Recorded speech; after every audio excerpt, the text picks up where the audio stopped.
Welcome back to Follow the Rabbit, hosted by Igor Schwartzman and me, Johannes Kleske. Follow the Rabbit is a podcast where we analyze trends and decode cultural phenomena to help you update your mental models of the world. If you're listening to us, chances are pretty high that you've come across that Google Drive with all the collected trends reports. And in that case, you already know some of the work of our guest. In this episode, we talk to Amy Daroukakis. She's a fellow cultural strategist and a veteran of the trend and foresight industry. We invited Amy to talk about her provocative thesis that 90% of trend reports come from just 10 cities in the world. That creates a homogenized view of culture that fails to capture global diversity. Amy shares some amazing story with us. She tells us about secret trend rooms at Target and about Kimchi making robots in Korea. These aren't just fun stories, they show how cultural context creates meaning in the ways AI just can't. We also talk about her new project. She's gathered 52 diverse global voices for 2025. As always, you can reach us at ftr@knownunknowns.xyz. We love to hear your feedback, questions, and suggestions for further topics and guests. Here's our conversation with Amy Daroukakis. Hello to Follow the Rabbit. Welcome back. Follow the Rabbit is where we unpack cultural phenomena and trends. And as you have probably guessed, we are very interested in trends in general but not just pick the right ones to talk about right now. It's also really important to understand how they come together and why are we focusing on certain trends and why are we not focusing on others maybe that are equally as important. And to that end, we actually have a guest this time around to talk about... Finally a grown-up to talk about trends. Exactly. Definitely an expert in the field. Amy Daroukakis, welcome to Follow the Rapids. You have a theory of what is happening in France, and we are super happy to hear what you think about it. Well, thank you. I mean, as a rabbit, follow the rabbit hole is how I spend most of my days. That's where the key trends live. So what I tend to say as to what I get paid to do is I get paid to be lost on purpose. I'm a cultural strategist who has worked in trends for 20 years, but I always say it's part of my tool set, but strategy is the core because the so what is just as important as the what. And I think the trend industry tends to sell those separately, and I sell them together. And I've worked on everything from the cultural zeitgeist of AI for one of the world's largest tech brands, to marketing strategies for vampires, to how do you create employee engagement for a big network streamer, to future of toothbrushes, to an airport for 2050, to private membership strategy for millionaires in Mykonos. So the breadth of 20 years means 25 years of topics, 25 different topics across,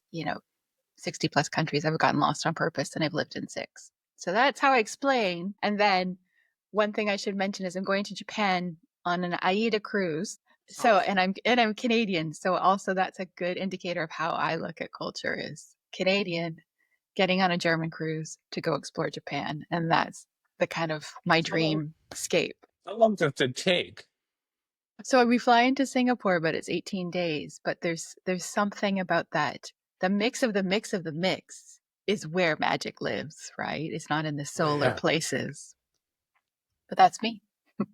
I think that's more courage than I would have to get on a ship for 18 days with a lot of Germans. Well, I'm based in Berlin on occasion because I have a husband here I like to see. And I get asked, by German clients, they say, you live in Berlin, you don't understand Germany. And I say, I go on cruises with thousands of Germans. I understand Germany better than you. And then they'll kind of laugh. But it is a microcosm of a culture, right? You get the mix of people. You see how people behave in a buffet, how they interact with locals. The best and the worst of people kind of come out when you travel. So I actually think everyone should go on cruises. That's my take for 25. It's true. I mean, isn't that the slogan from AIDA? Is it brings out your true self. Yes. It should be. Something like that. It should be. I'll tell my creative director husband who writes that stuff. I'll give you credit. It's it's getting closer to White Lotus. Yeah. Season 4 is coming on a cruise ship, I'm sure. Yeah, it's true. I think we covered. I mean, first of all, I think we need to exchange notes off the podcast about having worked with very interesting people over the course of 20 years. But maybe for the purpose of the podcast, you have this thesis. Most of the trends reports are coming out of 10 cities in the world, and that's bad, you say. Yes, I do. So, just for context of where does the data come from? So it comes from 20 years, and it also comes from gathering a global trend report with 4 amazing minds based in Singapore, Shanghai, Portugal, and I'm a little bit everywhere. And collectively, we set out 5 years ago to kind of the idea is democratize information amongst these free resources. And also, all of these key trend reports and not so key trend reports land at the very time where we all want to break. They tend to come out in December. Nobody wants more information. The speed in which they're being delivered, and also they become a PR tactic, a lot of them, right? And also, we gather wide. So on average, we had about 250 to 300 in a folder. Last year, they were accessed by 20,000 people. They're a thing that people kind of wait for now. It helps teams. It helps former clients, which is a tricky rabbit hole we could go into, right? Because when you start to give things for free, what becomes the value, right? So I also am a contributor to the value of where trends are. So I also sit in this place. So it's the witnessing of the gathering, right? So I'm physically seeing all of them. I've said for 5 years, these are too global north in perspective. We need to change as a sector. I've also been in so many rooms where even just as of recently, I was with a client doing their 10 key areas of business they need to focus on, like the key 10 trends that then becomes their roadhouse for their brand for the entire year. And, we had conversations like, this feels a bit too Western. This feels a little bit too, Europe, US. Can we go find something from China? So we backfill all the time. So there are token trends now. It's about okay, we're missing something rather than starting from a place of the baseline being, look at all this wonder in the world. We tend to backfill. So between all of this and doing the analysis, 90% come from 10 cities. And I'm being generous, because to say that a lot come from Brazil is not that accurate, right? And then from a strategic point of view, New York and London are the drivers, right? These are the people that then kind of assess the strategy. They hire the teams or not hire the teams. Because what's been, I've been vocal on LinkedIn for a while, and minus the algorithm that is in no one's favor anymore, it was a really great place in order to connect and to raise your voice. And so which I'll tell you a little bit about later, what I've started with this group of trying to change this kind of narrative, is just the witnessing of the amount of people that are the other in their industry to say, I'm the only voice for Latin America. What do you need me to do? I'm the only Black person, or people trying to commission work for certain parts of the country, and they're like, we can do it in-house. So as much as the work is it's the people who have controlled the narrative, and what that means, and we all feel it and see it, is subway tiles everywhere, hotels that look homogenous. It's harder to get customers to want to buy anything, right? We've kind of dulled all of this kind of, so the goal was to set out to do something very different. And so I had a goal to do 52 voices for 25, and knocked on a whole bunch of doors, and they said yes. They said yes pretty quickly, which is amazing. And the reason they said yes is because I'd been doing this trend folder for a long time.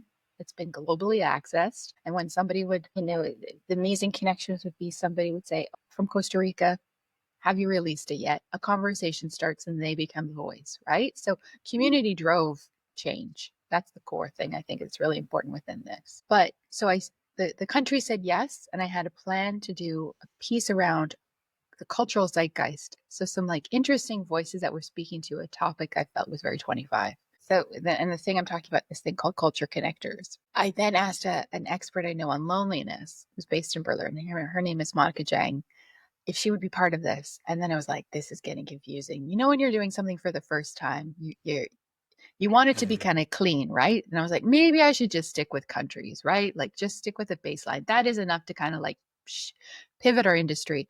So I wrote her saying, thanks, but no thanks. But she didn't see that message. So I think this is the rabbit hole in itself, right? You could take the rabbit hole and reiterate going, thank you, but no thank you. But instead I took it as an opportunity where I went, okay, I've got countries and I have loneliness. Well, actually, what if we thought of loneliness as land? Like, what if we thought about it as a place we don't visit? And like, what would that land be called? And so archipelagos became that. And then I got really excited about all the human truth specialists I actually know. And I know a random lot from 20 years of working. Like I know grief specialists, I know sensory specialists, I know experts in play, I know expert in, all these things. So we then gathered them and we created another country, right? This is where imagination comes. So it's another continent, excuse me. So that's the sixth continent because every other continent has been found for extraction, right? Everything was about grabbing sugar and land and humans. And so the idea of this one was actually the elevation of a new continent based on elevation, because everyone gets paid equally. So this is a lot to then throw out on the world, right? This is live experimenting. But the core truth is that 90% of trend reports come from 10 cities. Sameness has dulled our sensories. TikTok and speed has confused us. And I've been in way too many senior leadership rooms where they're like, I don't know if we can make any decisions because they just don't know how to like jump on the merry-go-round, right? Like they don't know what is their point of entry. And when you miss it big. You can, and if you're culturally insensitive and you miss that mark, you can lose $1 billion. And I worked with a client that lost $1 billion to help. There's like, first of all, thank you for kind of like unpacking this for us. And you touched on so many different layers. And for me, maybe to like my vantage point into understanding also the psychology and decision making of people being curious about trends is also to figure out whether they're actually curious or whether they're actually asking the question. Because obviously both Johannes and I used your folder and shared it many times. I think at this point it's probably also safe to say that this folder has been used for machine learning quite a few times. Oh, definitely.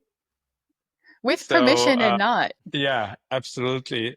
And so basically there is a whole, this folder becomes a platform, and people who are very interested in trends want to kind of make sure that they didn't miss something. And then there are basically, I would like go up the ladder and say, like, there are people who are pretending or need to be professionally pretending that they're interested in trends. Yeah, that's a great way of describing it. Yeah. And they kind of like, there is this folder now. I don't even have to I don't have to go around and look for things. I will just pick whatever is there. But for me, like the quality, here's my kind of provocation in a sense.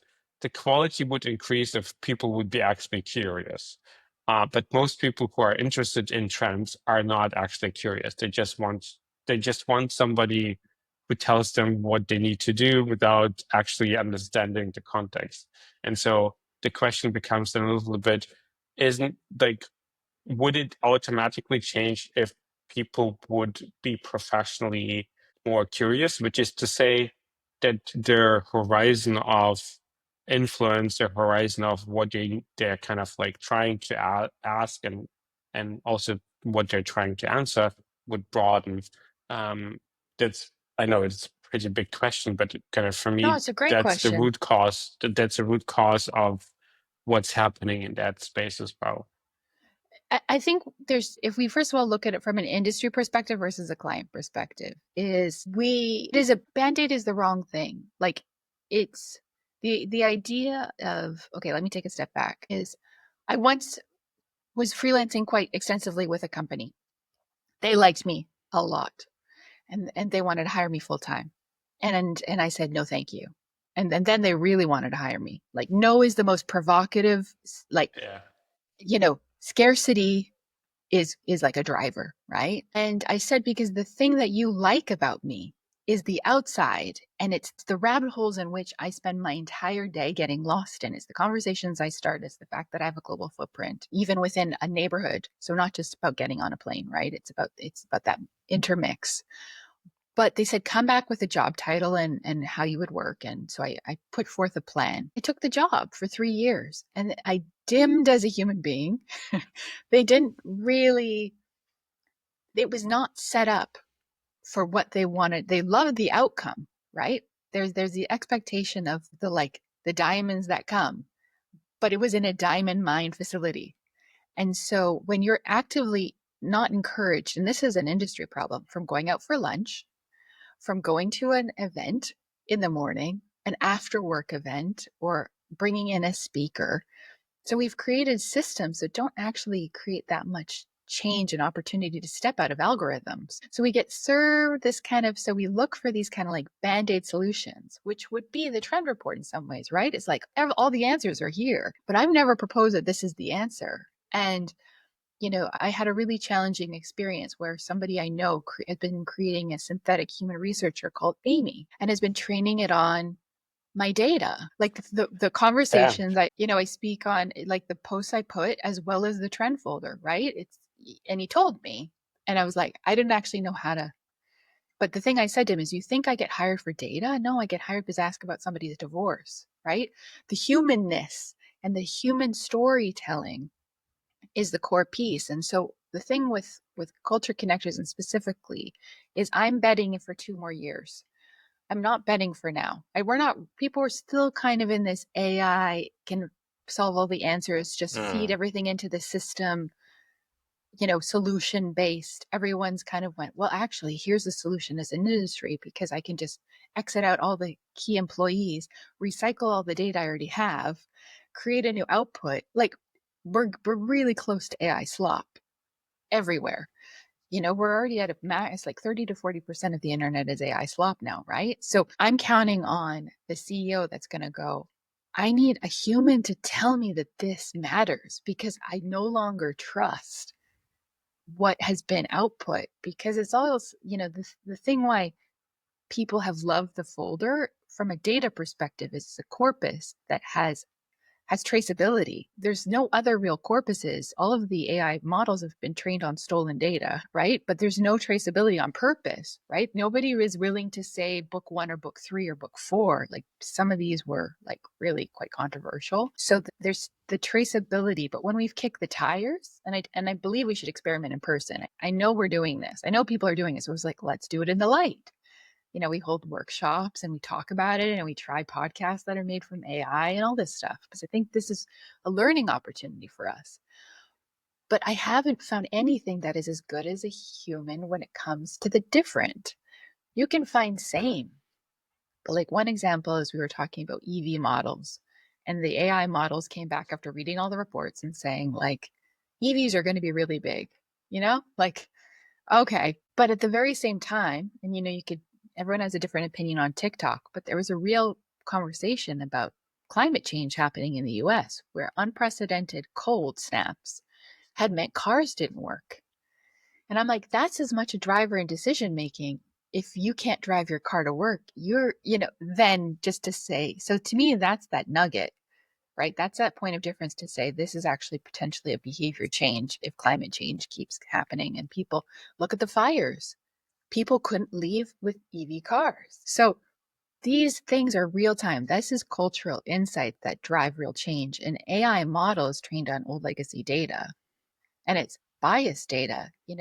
We have somebody within our network from Botswana. The conversation I just had with her recently was extraordinary. Her data is not even traced. Like parts of Africa, if we only focus on 3 countries to represent 54, it's just mind-blowing. So this is why I talk more about cultural insights than even the language of trends, because we've diluted trends to the point of like, what does that even mean? But to me, they're commercially some of the biggest insight drivers because they're story drivers. Yeah, I absolutely agree. And both Johannes, we went on the show a couple of times and talked about AI. I think it's pretty clear, like from our position, we do use a lot of like AI tools. And I think to a certain extent, because Axel, who was on the show, kind of like he's basically teaching us to go further than most people do in terms of what is possible with AI. And I think for me, and I also wrote this essay about how, a certain style and taste coming into the conversation with AI can determine what you can get out of it. And I think Definitely. that's also that relates also to the question, basically like curiosity. Do you have a narrow mind coming into the conversation about trends, or do you have a very open mind coming in? And those determine basically the kind of things that you want to see. At the same time, I mean, those three people here in the room know this very well. It's kind of an interesting thing where we all worked for clients who wanted a trend report from us or something along those lines. And they would take the document and then have to defend it or have to talk about it to their respective organization. And their ability to talk about this is always limited because they actually didn't do the research, right? And because the formation of narrative comes from actually doing it. And there is really no way of compensating for that fact. And I think that connects to what you were saying, being full-time in an organization that doesn't really support the kind of curiosity or flexibility of mind to be able to allow you to experience very different things at very kind of like, it's not a 9 to 5 job, right? Being No. curious is something that I tend to think about it like I need to, for the sake of my kids, to stop being curious at specific times because Totally fair. otherwise it's a super egoistic Shift the curiosity to your kid. yeah, Yeah. That's exactly. it. There you go. Yeah, but I'm saying like in the sense that it's a very egoistic kind of way of working almost because you want to like we all want to be in the rabbit holes, right? And sometimes we forget how to get out of them. But so I mean, it's less of a question and more like I think there is this kind of practice versus application thing where doing the research allows you to understand what it actually means. And so people who are doing the research, looking at a folder, are looking at it differently than people who only are interested in the strategy, right? So there's Yeah. the other disconnect as well. Like the trend, people don't tend to think about strategy enough. And then there are strategy people who don't think about the newness enough. And so there is a disconnect in that space. Well, we're all, if you think about it, we're all speaking different languages and we're also coming from different points. But when I work with a client, I always start every conversation by saying, if at the outcome it's a PDF that lives on your desktop that you never look at in a folder, then this is work I don't want to do, nor should you want to work with me. So I always position it as like I try and bring in the curiosity and the nuggets. And I think as an industry, we do a lot of ta-da. Here you go. And you do need to bring Good luck. Good luck, right? And then how was that supposed to instill anything? And the training came early with knowing that this was always going to be a challenge because my first job ever was the best job. This is like never start a career with the best job ever. Like everything becomes like, so I worked for Target, which was a US retailer, and I traveled the world for them for years where I would every 3 months we would meet in a secret room where we were videotaped and only certain people were allowed in this room and it was locked because there were spies from Walmart and there's if a licensing was leaked then it could destroy massive amount of money, so there was protection layers. But we would be given remits like we're looking at Christmas and marketing, like okay, I'll go to Japan, I'll go to Iceland for chocolate. And so this was, but the core piece of it was, what is the so what, meaning is my core customer actually going to buy this? Do not bring me a trend for trend's sake. And the stimulation had to be carried forth to them. So it wasn't a role where I could show a lot of traceability as to like, what did I provide? Like, what could I prove on a shelf? Because that wasn't my role. I was bringing the ingredients. It wasn't I did sometimes started to feel like, okay, well, is my imprint enough? Like, is the footprint of what I'm doing with them present? right? You're meeting in a secret room. You have these, you show them all this crazy things. Tables were laden with things. Is way pre Pinterest and all of this stuff. It was, and A physical mood board. a physical mood board. Like it's exactly right. Like this was before Instagram, it was before all these times. And I was once having to carry all the stuff that they were really stimulated by back to their office. And when I got to their office, their walls, their cubicles were filled with everything we had been bringing back, but it was curated as to what was interesting to them.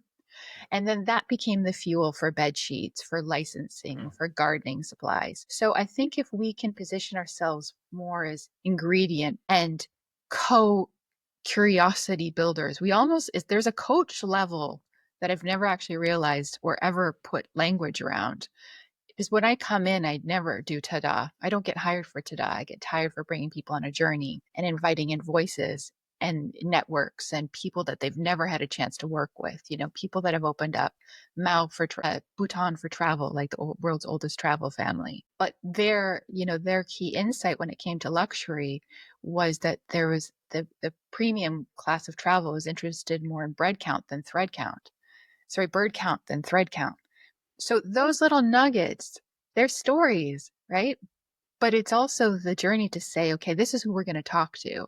So what I'm saying is we as showmen have only sometimes given the circus tent and said, here's all the animals, figure it out what you will.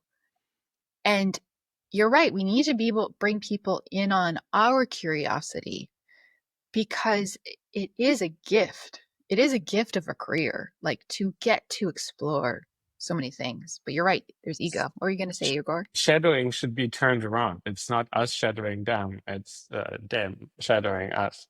Yeah, because, I did a talk for the UK's largest bread company. Okay. They're based in the north of the UK.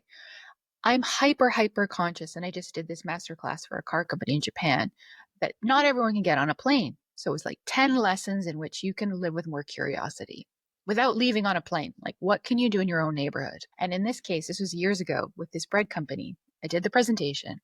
And at the end, the head of innovation, this is with an agency, right? I've been brought in for the day, the workshop, the stimulation, the other. She goes, you just made me incredibly sad about my life.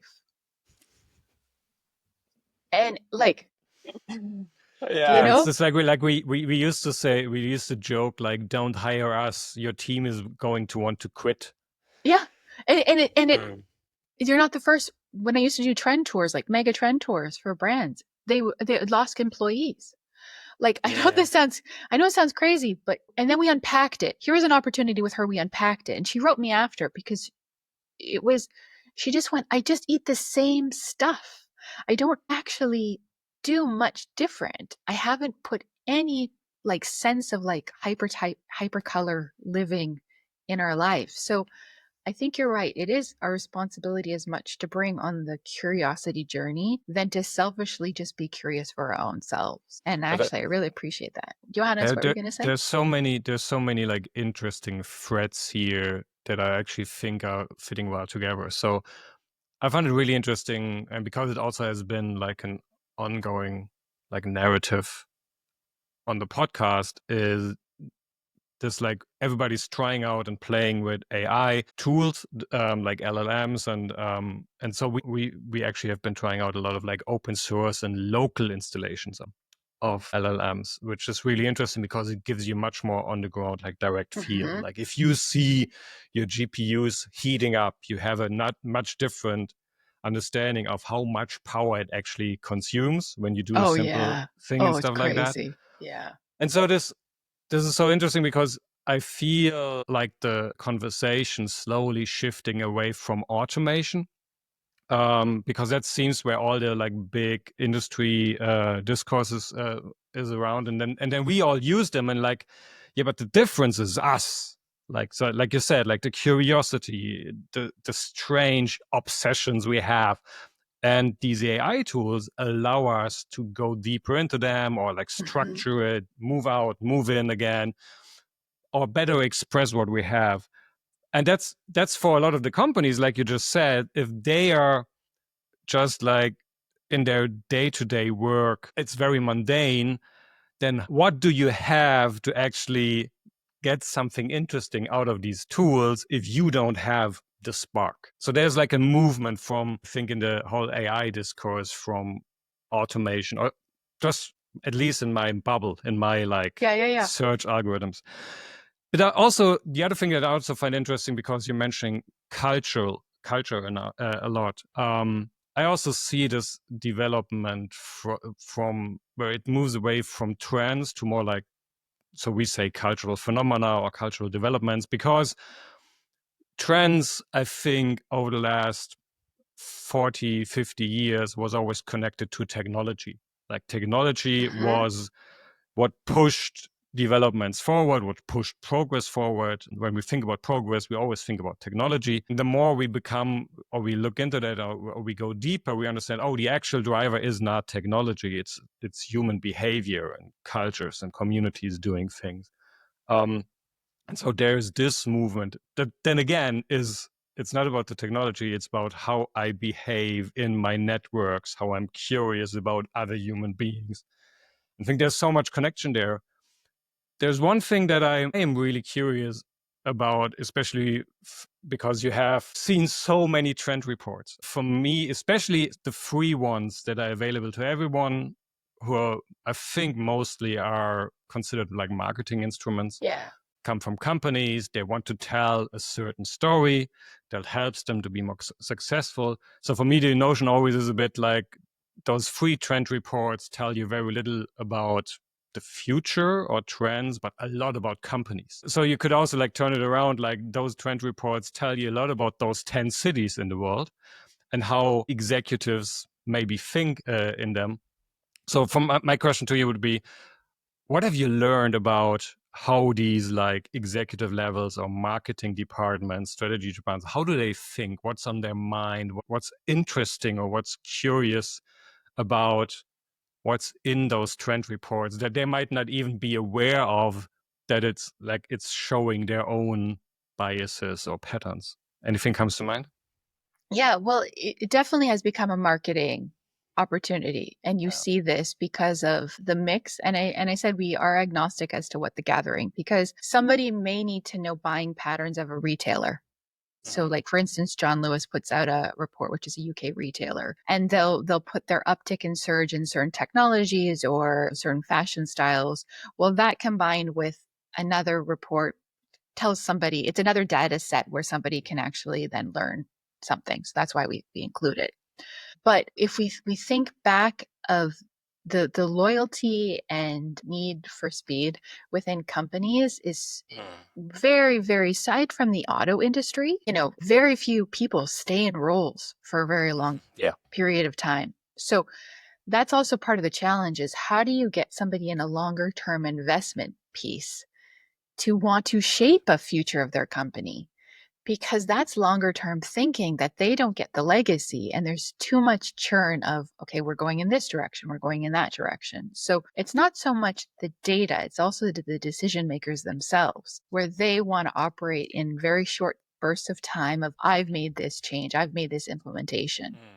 So they're looking for signals of speed just as much, but real term, long-term investment. And the projects I like to work on tend to have like a longer tail. So it would be like an airport for 2050. You go, what the hell? You can't design an airport for 2050. Yeah, you can.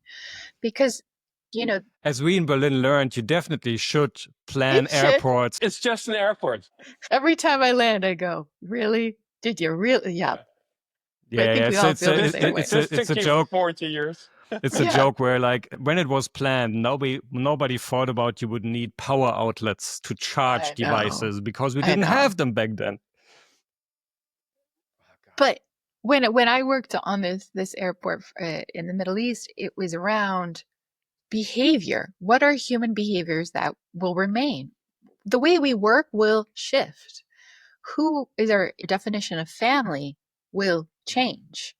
But we will always have curiosity, a need for celebration, a need for rest. And if you don't identify those spaces, look at Berlin Airport has not addressed a place for rest, a place for celebration, a place for breaking bread, like in a really great way. So, but then brands that are willing to invest and countries that are willing to invest. I'm really so dazzlingly curious at the moment with Saudi Arabia, not from a gold mine perspective, because people went to town on that country. A lot of trend companies that are now, guess what, banned from working in Saudi Arabia because they took advantage. And there was a czar that came in to check everybody's, who did the work, and they're being banned from any contracts. So it's like karma plays its own role. But the whole point of the 2030 vision, and now 2040, was the collective, we need to change together, that societal kind of drive that's beyond just a CMP, just like a product marketer in a company, right? So I think the challenge is the decision maker as much as the data, the speed in which we operate, wanting to shine in terms of ego. So I always try and give stuff that make people look good.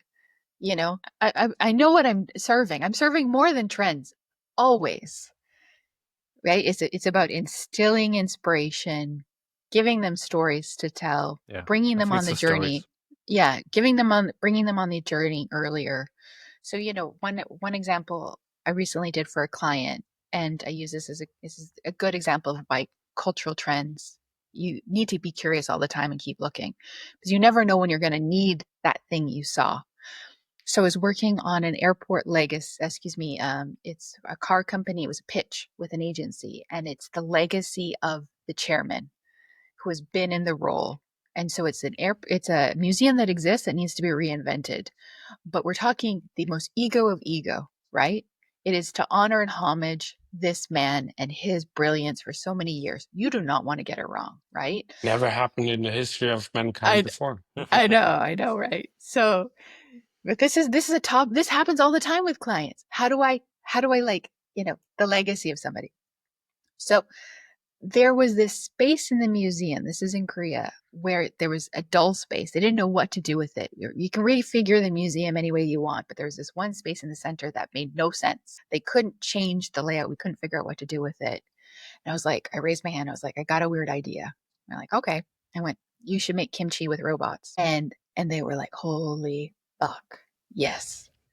And the reason being is because the lifeblood of Korea, kimchi is made. And how I figured this out is in November, I stumbled across hundreds of women making kimchi in a town center in Seoul, because it's for the poor. It's for everyone. There's a democratization of that. Everyone should have it. It's a sense of communal experience, right? But I was really hyper aware that they were all women, and they were aging women. You have an aging population.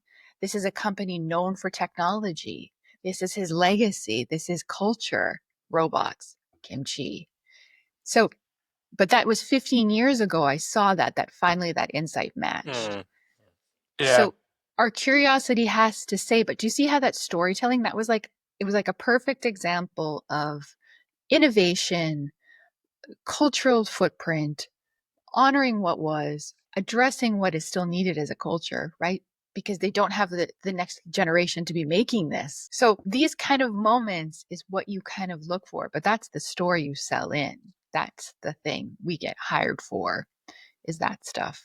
AI couldn't have told. I don't know, it's just a different, and I still use tools. I'm not bashing the tools. Yeah. But Sure. another point on is just, I'm very, very worried for junior talent right now, like extraordinarily worried for junior talent, because you got to learn what bad is first. Because I started out not great. Like we all did. We all had to be told. What do you mean? Writing, like all of these things, like selling in an idea, knowing something is new. Like you need to know that 20 years, I know what's new and what's old. Like I've seen it around the block a few times, right? Like age in the game does matter in an industry where we get pushed out for age. It's so crazy. That's a whole other rabbit hole. But youth need to play. Yeah, absolutely. I mean, I think that's certainly the last point about people need to figure out, how to write, how to express yourself, that being wrong, being bad at it actually shapes and really keeps yourself figuring out really whether you want to go down this path, because it does require a certain dedication to stay curious, because it's far easier not to be. And there are a lot of ways of not being really curious. And I really love the stories, and also like how you really connect cultural significance with new developments. Mhm. And that oscillation really is what I'm kind of curious about, because my kind of working theory is that we actually live in everything everywhere all at once. And Love that. the way I'm kind of looking at it is that you can hire two different teams to look at the same context, and they will come up with perfect data that will be contradictory, Yes. because their point of view shapes what they will see. And so you can basically have multiple trends living in the same space who are kind of contradicting themselves. And they're not really contradictions, they're expressions of what is happening, because it's not that one is right and the other one isn't. It's that those two things, as contradictory as they are, can live side by side, and there are probably other things that are overlapping of it. And at the same time, teams who hire people to do this assume that those teams will come back with unique descriptions of the status quo. It is basically there is a definition of what it is. And I mean, at least for myself, is the point of seeing a trend is not thinking that this is an opportunity to just execute upon that trend. It's about figuring out what kind of story you want to tell to that audience, to that culture, to that thing, because you basically just say, there are a lot of things happening. I will focus on my story, how it relates to that thing that I'm seeing. Psychologically, that's at least, and that's a question to the room, really, is I think people have a really hard time accepting that there are multiple things being true at the same time. The conversation is often very binary because they don't have time and they don't have the patience.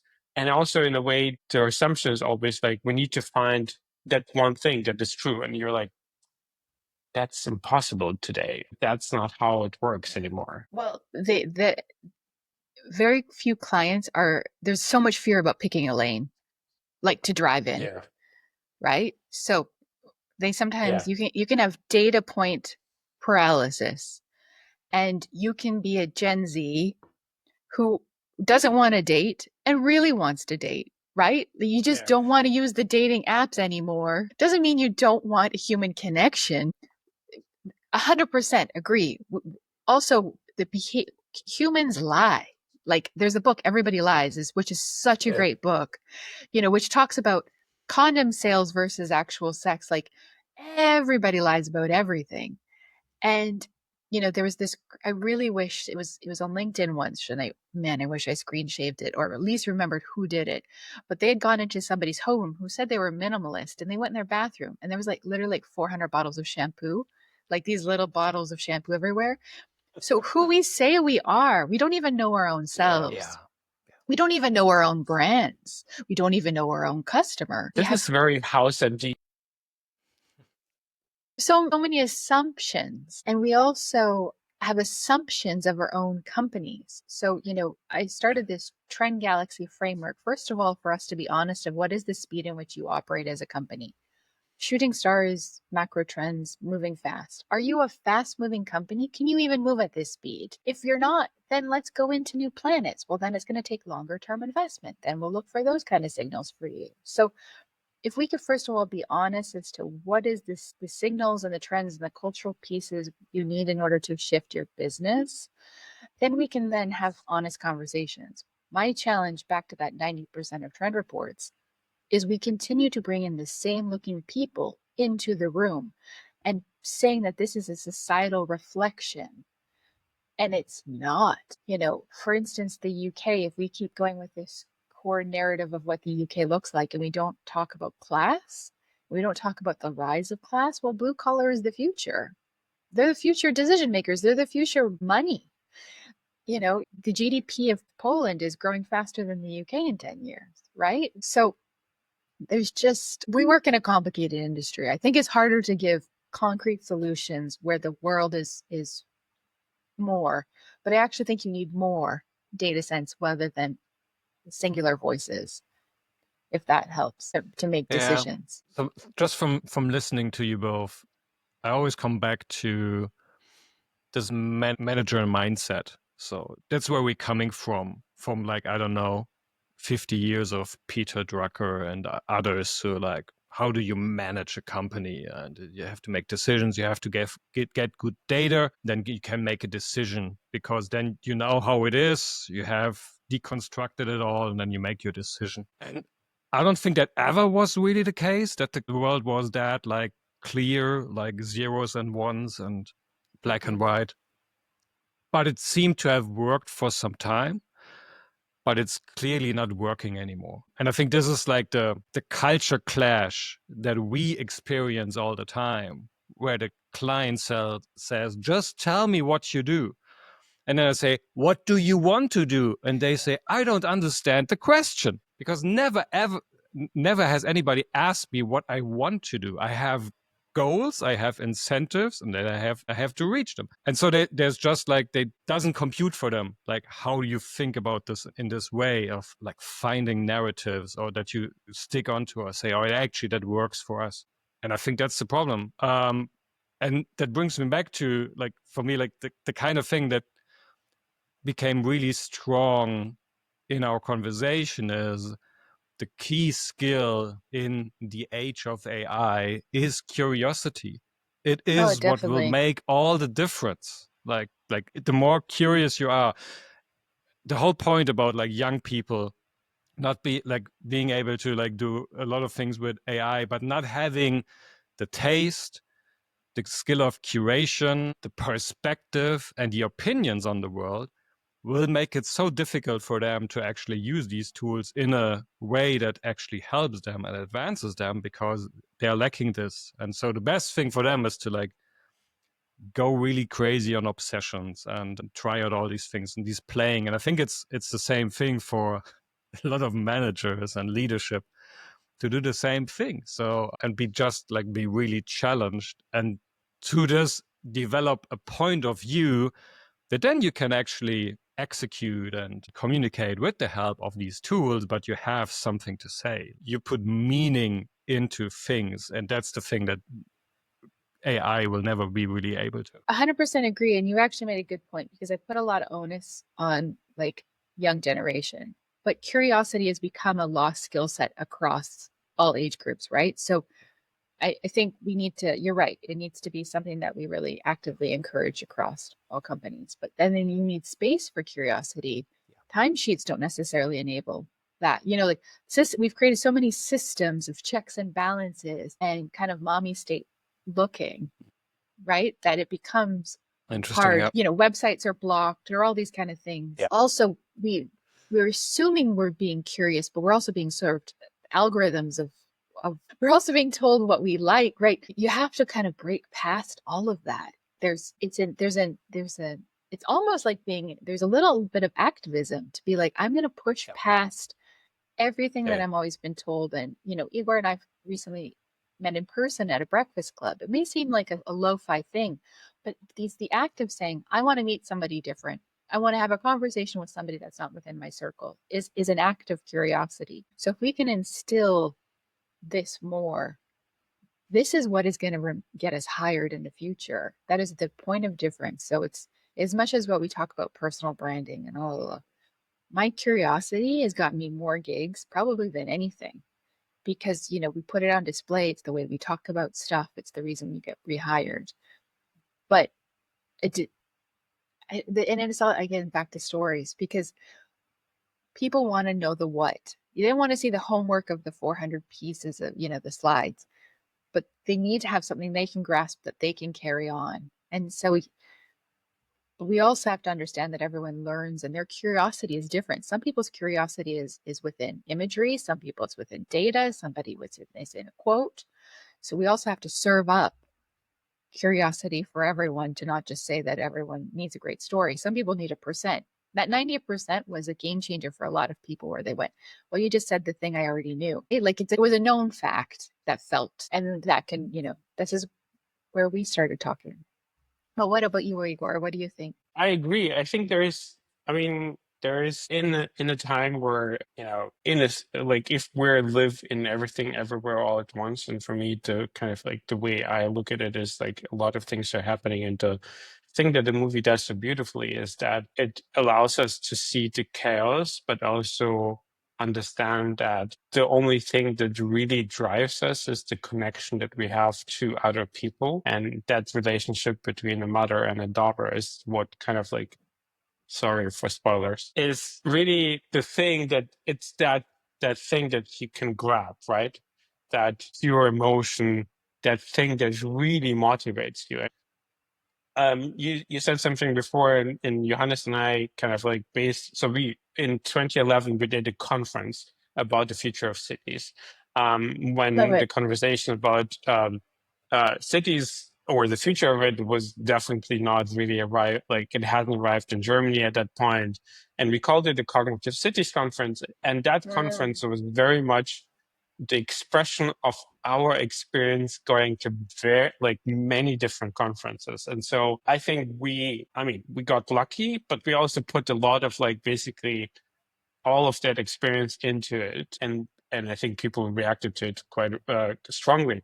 And some person, um, I kind of forgot his name, but he gave a talk about finding the person in the blue shirt, and he's kind of like his expression. He talked about open government. He is like, here's a government official. He was the guy who basically took this into the organization. And so finding the right person that will then be able to narrate the thing that you need to do is the job, right? It's not the job to be right. I think that connects also to what Dan Hill is also saying, that you can't really change an organization as a consultant. You can only help the organization really realize a few things, but there needs to be a counterpoint on the organization side that is able to really bring this to life, really be immersed in the everyday, go to lunch with the right people, and really kind of manifest those new ideas. And in a way, this is for me like that connection that you need to look to really figure out if you're a person who is working from the outside.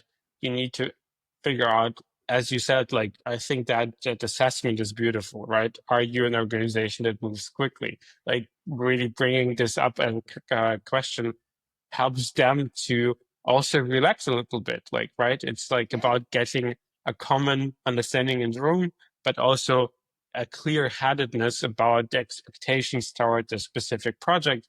And then we kind of like, okay, we're a pharma company. Our timelines are different. It's fine. We don't need to be reacting to everything that, for example, a fast fashion company would need to be doing. So I think there is so much about designing and thinking about how to find the right person, how to assess from whom the request is coming, and really making sure, and that's a kind of pet peeve of mine, like how to create suspension of disbelief, like because they tend to, on the one hand, say that they are interested in the new things, but then if they're not very long with the company or not very long in that role, they tend to be very focused on something else. If they are very long with the company, they tend to think that certain things are just impossible because they have been so around for so long and they've seen what is possible and not. And so their ability to kind of like think that certain things are possible is limited in that sense. So there is that flexibility. And for me, like this is about really designing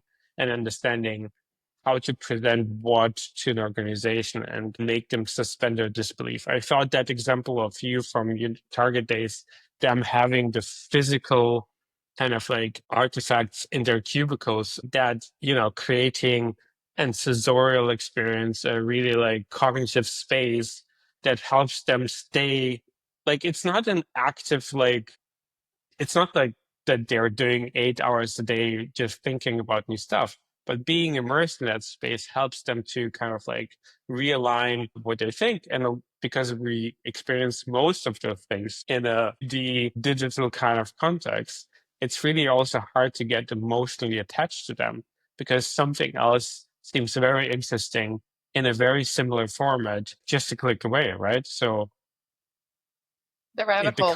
becomes kind of like just a random thing. Like this is as interesting as that other thing, and you're like, no, it's not the same thing. So when asking the 85 different people to create their contribution, I asked for a love letter to local, like a love letter to either a Yeah. place, and I asked for 6 sensory signals. So what would be a taste, a touch, a wild card into the topic? And we've been unpacking it within a podcast itself. And it enabled to have really interesting, for instance, money. The scent of money was dupe perfume. It's the knockoff perfume, but that's actually completely catapulted an entirely new industry and changed the dynamics. So if we can just be much more playful in our presentation, it sounds like we're all kind of agreement is there's too much information.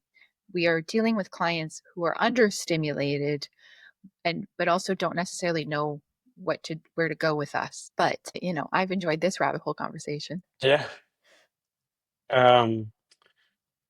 Well, I think there are many rabbit holes to take people kind of in and see how to make them really curious. I think that's in a way what we maybe can take out of this conversation, that to be truly interested in what is happening, not necessarily interested in just trends.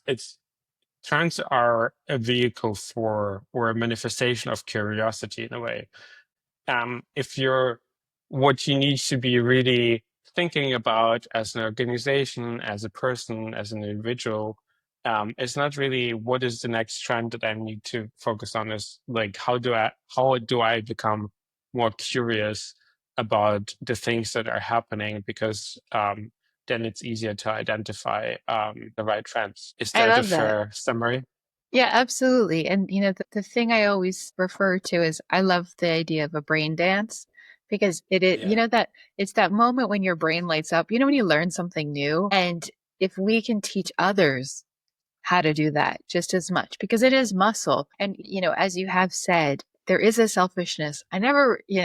We do get to be extraordinarily curious on the regular, and we need to kind of bring people on the rabbit hole journey themselves. Well, thank you for going with us on this particular journey, and we With hope pleasure.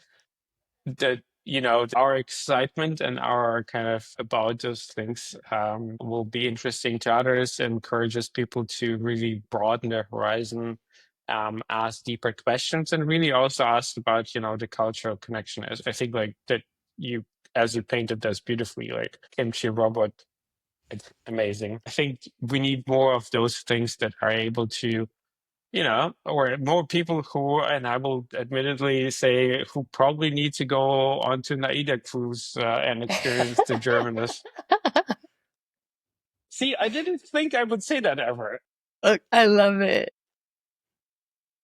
But I think we need more of that immersion into culture as well, to be Love able it. to understand where things are heading, how fast they're actually heading versus how they perceived. And I think there's, as we see in the world these days, a certain pace was apparently too fast for certain cultures. And so there is a real pushback on that note.